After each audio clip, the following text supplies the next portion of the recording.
मेरे सभी पढ़ाकू भाई बहनों का दिल से नमस्कार। मैं विष्णु दिवाकर। इस वीडियो में हम बात करने वाले हैं भारत में शिक्षा नीति है व्यवहार, यानी कि सेमेस्टर 4 के जितने भी स्टूडेंट्स हैं उन्हों की यूनिट नंबर 1 से जो क्वेश्चन इंपॉर्टेंट होने वाले हैं। तो अब हम यूनिट नंबर 1 मैंने आपको जो है 2 वीडियो अपलोड कर दी है।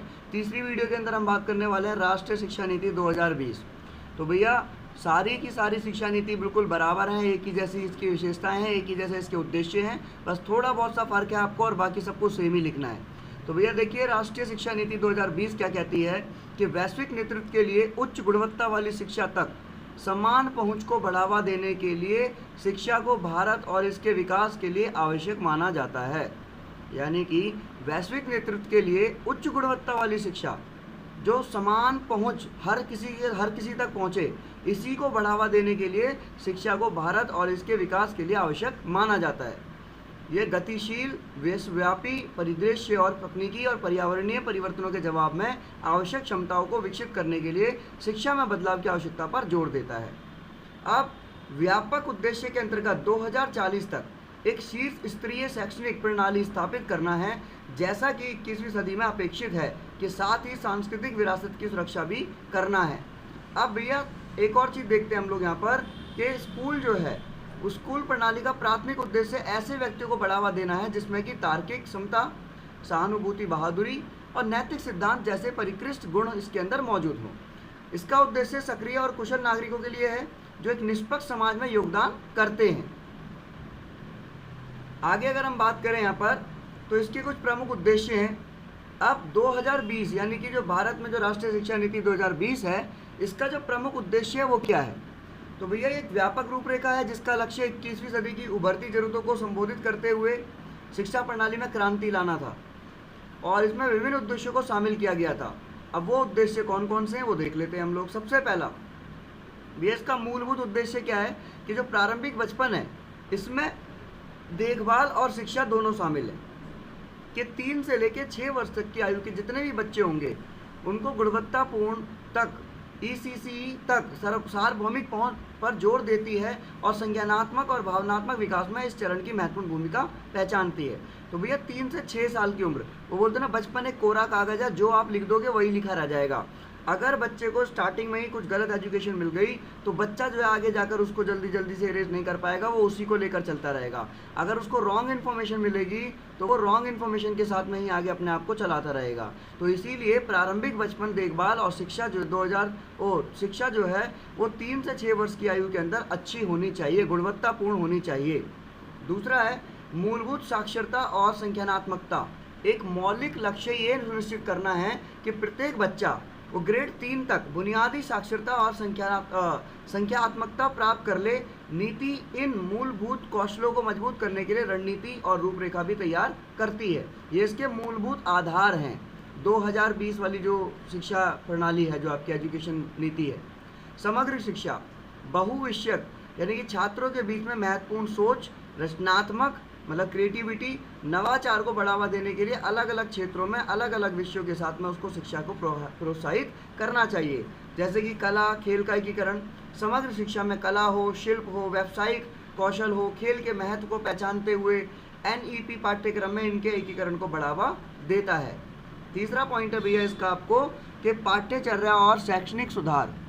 पाठ्यचर्या रूपरेखा नीति का उद्देश्य पाठ्यक्रम को अधिक लचीला बनाना, एकीकृत और कौशल उन्मुख बनाने के लिए इसमें सुधार करना जरूरी है, जिसमें यह बताया गया है कि भैया रटने पर जोर कम करेंगे और समग्र समझ को प्रोत्साहित करेंगे, यानी कि समझदारी यानी कि उनको समझाने पर ज़्यादा ध्यान दिया जाएगा ताकि वो जो है रटने वाला कॉन्सेप्ट जो है उसको छोड़ दें। शिक्षक प्रशिक्षण और व्यावसायिक विकास। निरंतर व्यावसायिक विकास को बढ़ावा देने के लिए क्या करेंगे, जो शिक्षक हैं उनको जो है आधुनिक शैक्षणिक तकनीकों से लैस कर दिया जाएगा और उनको ऐसी ट्रेनिंग दी जाएगी कि वो अपने आने वाले जो बच्चे जितने भी हैं उनको अच्छी एजुकेशन प्रोवाइड करा सकें।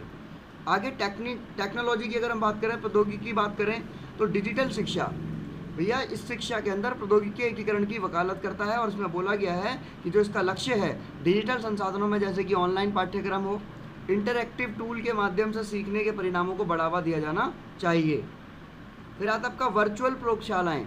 अब भैया देखो, समान शिक्षा सुनिश्चित करते हुए दूर दराज के क्षेत्रों में भी तो संसाधनों तक पहुंच प्रदान करने के लिए वर्चुअल लैब और डिजिटल लाइब्रेरी की स्थापना को बढ़ावा भी दिया गया है।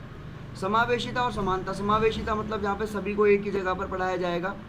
लैंगिक समावेशिता यानी कि एक सहायक और समावेशी वातावरण बनाकर सभी लिंगों के लिए एक समान भागीदारी और अवसर सुनिश्चित करना। शिक्षा में लैंगिक समानता के लिए प्रयास करना है, चाहे स्त्री हो चाहे पुरुष हो, है ना, लड़की हो या लड़का हो, सबको जो है समावेशिता और समानता का अधिकार है। विशेष शिक्षा आवश्यकताएं। कुछ बालक ऐसे होते हैं जो विकलांग हैं, यानी कि जिनको स्पेशल एजुकेशन के नाम से, स्पेशल चाइल्ड के नाम से जाना जाता है, विकलांग। इन छात्रों की ज़रूरतों को पूरा करने के लिए समावेशी शिक्षा पर जोर दिया जाना चाहिए। आगे इसमें 6 पॉइंट आपका भैया, लचीली और बहुआयामी शिक्षा। समग्र उच्च शिक्षा। उच्च शिक्षा में एक लचीले और बहुविषय दृष्टिकोण का प्रस्ताव करता है कि भाई शिक्षा लचीली होनी चाहिए, इसमें कुछ भी आराम से बदलाव किया जा सके। व्यावसायिक शिक्षा को बढ़ावा दिया जाए, है ना। और उसके बाद में आपके इसमें जो और 2 पॉइंट्स बहुत इजी से हैं, शासन और विनियमन।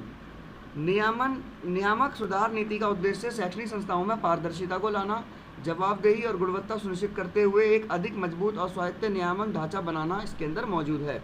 वित्तीय आवंटन यानी कि पैसा, जो भी इकोनॉमिकल डिस्ट्रीब्यूशन की बात की गई है, कि नीति के सफल कार्यान्वयन के लिए पर्याप्त संसाधन सुनिश्चित करते हुए सार्वजनिक और निजी दोनों तरह की शिक्षा में निवेश बढ़ाने का प्रयास करना जरूरी है। उसके बाद में भैया आता आपका सांस्कृतिक और नैतिक मूल्य, कि शिक्षा का एक काम और होना चाहिए कि भारतीय ज्ञान प्रणालियों को बढ़ावा देना, वैश्विक दृष्टिकोण को बढ़ावा देते हुए पारंपरिक भारतीय ज्ञान प्रणालियों और भाषाओं को पहचानना और उनको बढ़ावा देना। ऐसा नहीं कि विदेशी भाषा चल रही है तो विदेशी भाषा को ही लेकर चलें, बल्कि मातृभाषा का भी ज्ञान देना बहुत ज़रूरी है। नैतिकता और नैतिक मूल्य, कि बच्चा जो है वो क्या बने, वो छात्रों के बीच में सत्यनिष्ठा, सहानुभूति, नैतिक आचरण, है ना, चरित्र के समग्र विकास को सुनिश्चित करे, एक अच्छा नागरिक बने, तो ये सब चीज़ें भी ज़रूरी है।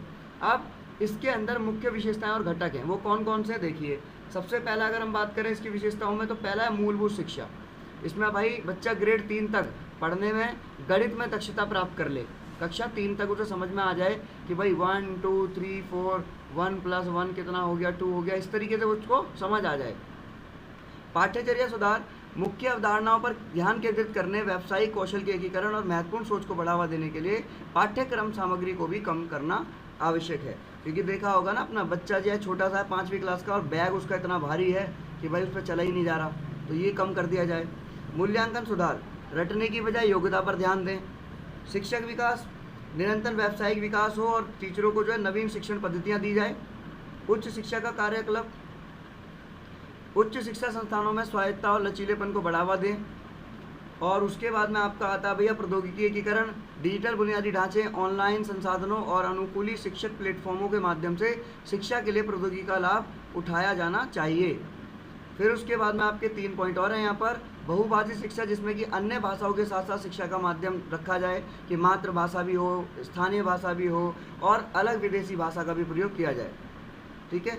इक्विटी और समावेशन, वंचित और हाशिए पर रहने वाले जितने भी बच्चे हैं, जितने भी वो हैं, उन तक शिक्षा पहुंचाई जाए। असमानता को संबोधित करना, यानी कि जितनी भी अनटचेबिलिटी की बात की जाती है, या लड़का लड़की की बात की जाती है, या हाशिए वर्ग पर जो बच्चे हैं उनसे जो है दूरी की बात की जाती है, तो इन सब चीज़ों को ख़त्म किया जाए। नियामक ढांचा, उच्च शिक्षा संस्थानों के लिए एक नया नियामक ढांचा भारतीय उच्च शिक्षा आयोग की स्थापना की जाए, higher education council of India की। और वैश्विक एकीकरण, अंतर्राष्ट्रीय प्रथाओं और दृष्टिकोणों से परिचित होने की सुविधा के लिए वैश्विक सहयोग और विनिमय कार्यक्रमों को प्रोत्साहित करना इसके अंदर जुड़ा हुआ है। ठीक है भैया। तो देखो यहाँ पर क्वेश्चन भी आपके सामने दे रखे हैं, इसी तरीके के क्वेश्चन आपको पूछे जा सकते हैं। देखिए, ठीक है, कि 2020 का जो शिक्षा, आपकी जो राष्ट्रीय शिक्षा प्रणाली है 2020, इसकी प्राथमिक फोकस क्या था। ठीक है, इस तरीके से आपके क्वेश्चन पूछे जा सकते हैं। आई होप आपको यूनिट नंबर 1 क्लियर हो गई होगी तीनों वीडियो के अंदर। अब हम बात करते हैं यूनिट नंबर 2 की नेक्स्ट वीडियो के अंदर। जब तक के लिए बाय बाय, जय हिंद।